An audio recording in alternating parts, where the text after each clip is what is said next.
Hello दोस्तों, कैसे हो? Good morning. आयन स्टडी में आपका स्वागत है। पार्ट में हम पढ़ रहे दोस्तों वर्ग 2 सोशल साइंस। तो सोशल साइंस के अंतर्गत दोस्तों 4 सब्जेक्ट होते हैं जो कि पात्रता में 100 नंबर का पूछेगा, मतलब हिस्ट्री, ज्योग्राफी, पॉलिटिकल और इकोनॉमिक।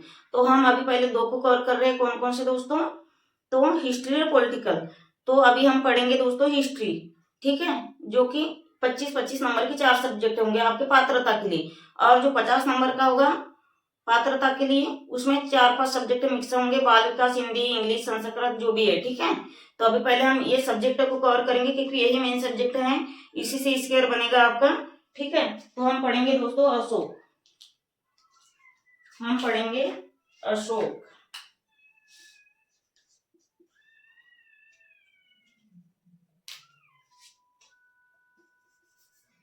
एक सेकेंड दोस्तों।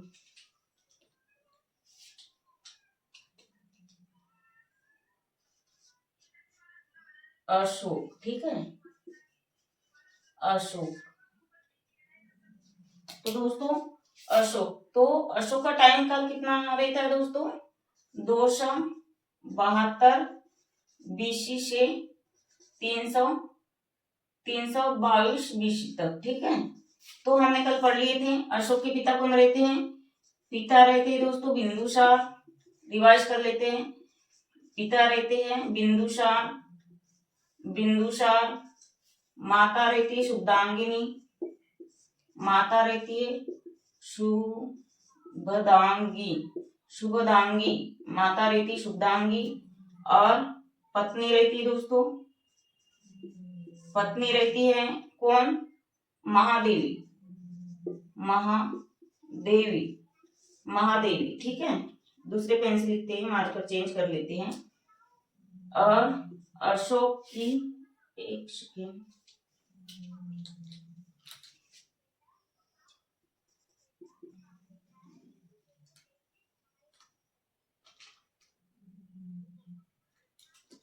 लिखेंगे अशोक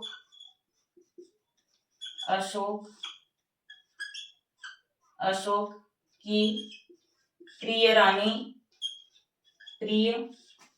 रानी कौन रहती दोस्तों? तो कारुआ की, ठीक है, रानी कारुआ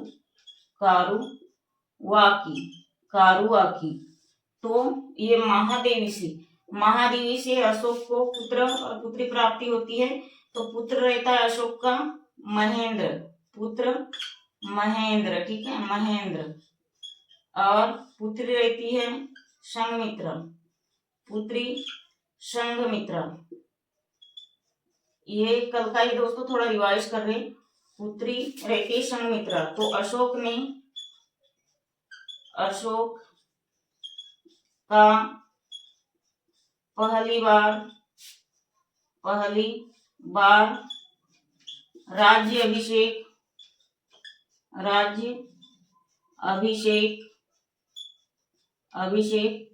261 ईसा पूर्व होता है, ठीक है। 261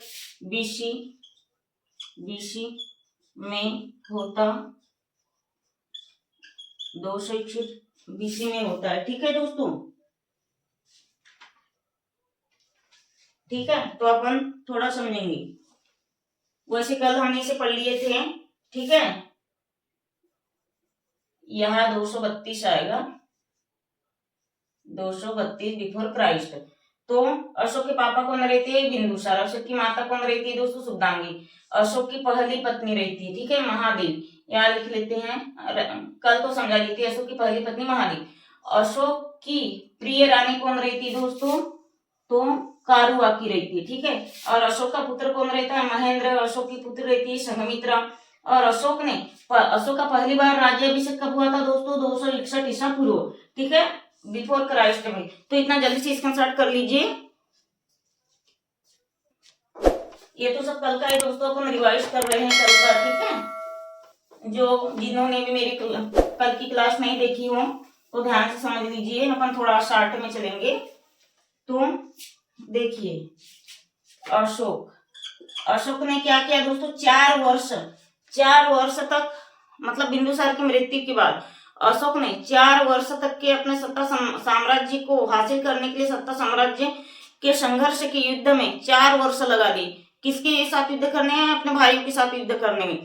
तब कहीं जाके फिर 261 ईसा पूर्व में वह मतलब क्या करता है, अशोक का पहली बार राज्याभिषेक होता है, ठीक है, और प्रांतीय गवर्नर भी बनता है बाद में। तो हमने इतना पढ़ लिए थे, ठीक है, मतलब 4 वर्ष अपने भाइयों के साथ युद्ध करने में लगा देता है। 261 ईसा पूर्व में क्या करता है दोस्तों, अशोक का राज्याभिषेक पहली बार होता है। और पहली बार ही क्या करता है अशोक, अशोक पहली बार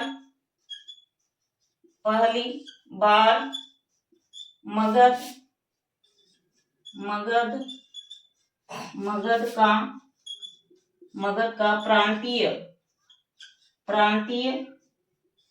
गवर्नर बनता है, ठीक है, प्रांतीय गवर्नर बनता है, ठीक है। और अशोक ने अपने 8 साल क्या के लिए लगाए दोस्तों, 8 साल कलिंग युद्ध में लगाए। और प्रमुख उद्देश्य क्या था, प्रमुख उद्देश्य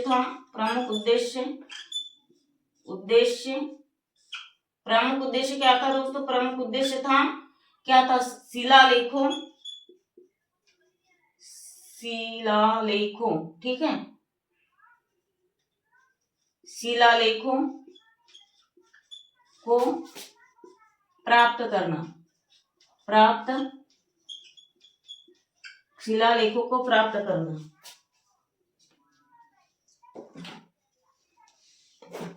शिलालेखों को प्राप्त करना, ठीक है,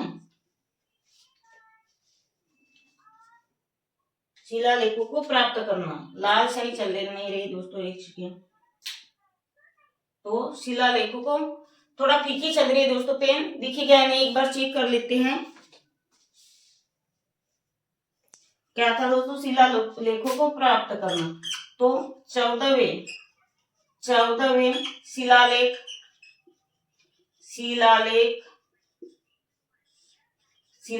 आठ अलग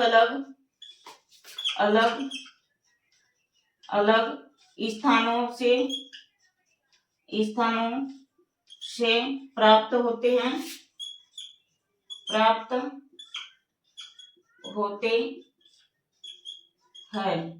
और 7 शिलालेख रहते हैं, 7 शिलालेख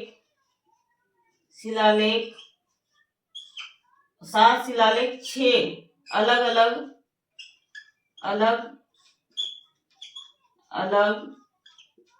स्थानों से प्राप्त होते हैं, ठीक है, अलग अलग स्थानों से प्राप्त होते हैं। इतना लिख लीजिए दोस्तों।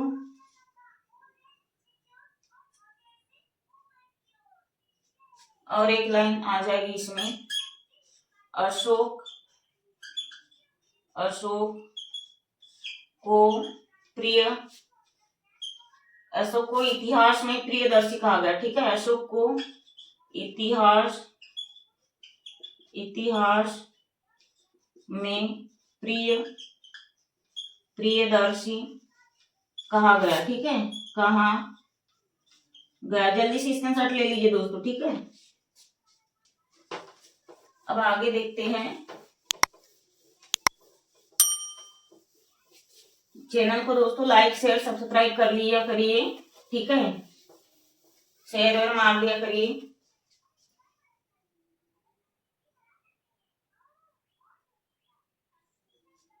अब लिखेंगे दोस्तों, मार्च की अभिलेख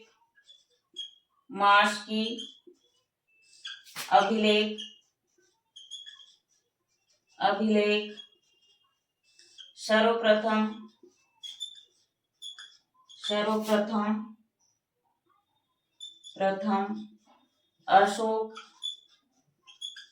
अशोक का अभिलेख इधर लेख लिख देते हैं, अभिलेख माना गया, माना गया, जो कि कहाँ मिलता है दोस्तों, आंध्र प्रदेश के रायचूर में। ठीक है, ये बहुत महत्वपूर्ण लाइन है, जो कि आंध्र प्रदेश के रायचूर में मिलता है। और लिखेंगे अशोक ने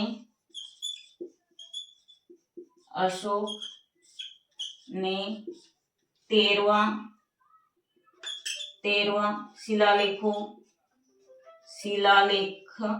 शिलालेख में कलिंग युद्ध का वर्णन किया है। ठीक है, कलिंग युद्ध का वर्णन किया। पेन थोड़ा फीकी चल रही दोस्तों, समझ जाएगा, मैं बोल रही हूँ वर्णन किया है। और लिखेंगे बहुत महत्वपूर्ण लाइन, सर्वप्रथम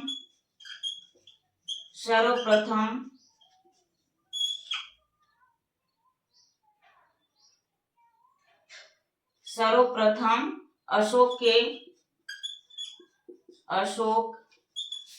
के शिलालेखों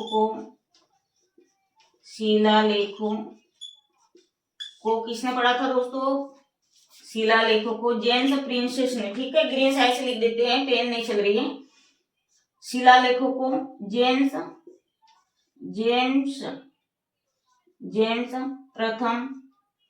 प्रथम या जेम्स प्रिंसेस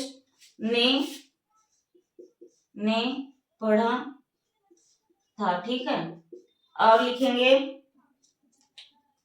अशोक के शिलालेखों की खोज। तो देखिए 1775 में, ठीक है, बहुत महत्वपूर्ण लाइन है ये, 1775 में अशोक के शिलालेखों की खोज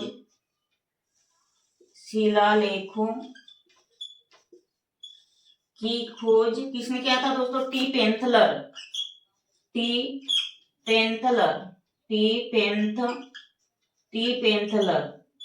पेंथलर ने किया था। ठीक है, किया था। ठीक है, थोड़ा समझ लेते हैं। देखिए मास की अभिलेख सर्वप्रथम कहा, मतलब मास के अभिलेख सर्वप्रथम अशोक का अभिलेख रहता है, प्रथम माना जाता है, जिसे माना गया है। ठीक है, माना गया है, जो कि कहाँ मिलता है दोस्तों, आंध्र प्रदेश के रायचूर में। ये भी लाइन बहुत महत्वपूर्ण है, आंध्र प्रदेश के रायचूर में ये क्वेश्चन आया हुआ भी, मास के अभिलेख अशोक का अभिलेख है सर्वप्रथम अभिलेख, जो कि कहाँ पाया जाता है, आंध्र प्रदेश के रायचूर में। ठीक है, ये ऑनलाइन फैक्ट के जैसे मैं आपको लिखा दी हूँ, आंध्र प्रदेश के रायचूर में। ठीक है, और अशोक ने अपने 13वां शिलालेख, कौन सा शिलालेख दोस्तों, 13वां शिलालेखों में क्या हुआ था, कलिंग युद्ध का वर्णन किया।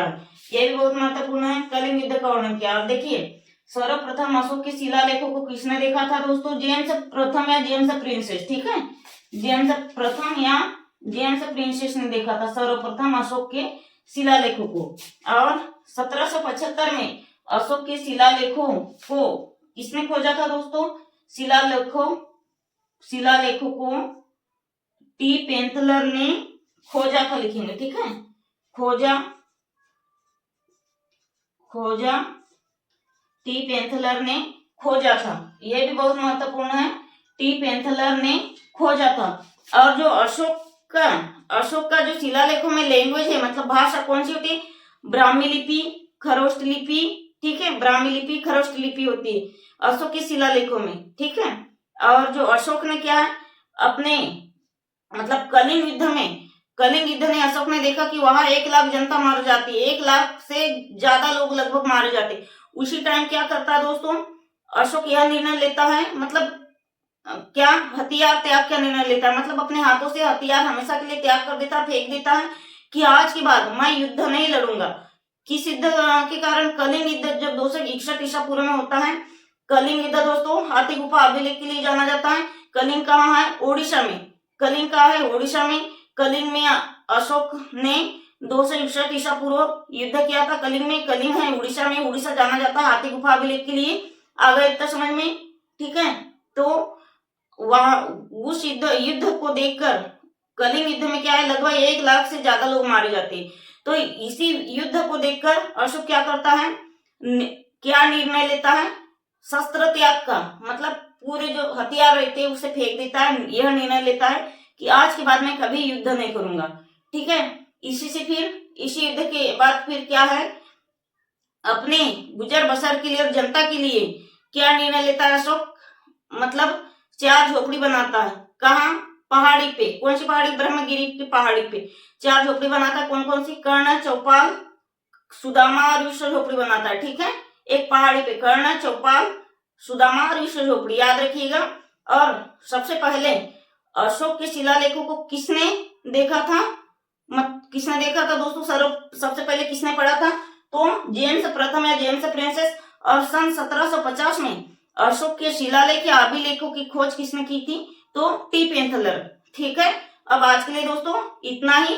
अब आप लोग चैनल को जितने भी लोग देख रहे हैं, मेरे भाई बंधु दोस्त भाई शक्का वगैरह, तो सभी लोग प्लीज मेरे चैनल को सब्सक्राइब करिए और अपने भाई बहन को शेयर करिए, अपने फ्रेंड को शेयर करिए। हमारी क्लास का लाभ उठाएंगे उन लोग भी। यूट्यूब पर हम वर्ग 2 की भी फ्री क्लासेस दे रहे हैं, कोई इसका आपका चार्ज नहीं है। ठीक है, इसकी एमसीक्यू भी कराएंगे बहुत जल्दी। जैसे वर्ग 1 की टॉपिक वाइज हमने पूरा थ्योरिकल पढ़ाया, फिर टॉपिक वाइज हमने एमसीक्यू दिए, वैसे वर्ग 2 का कंटेंट बहुत अच्छे से देंगे दोस्तों। आप हमारे चैनल से जुड़े रहिएगा। अब आज के लिए इतना ही, धन्यवाद, जय हिंद।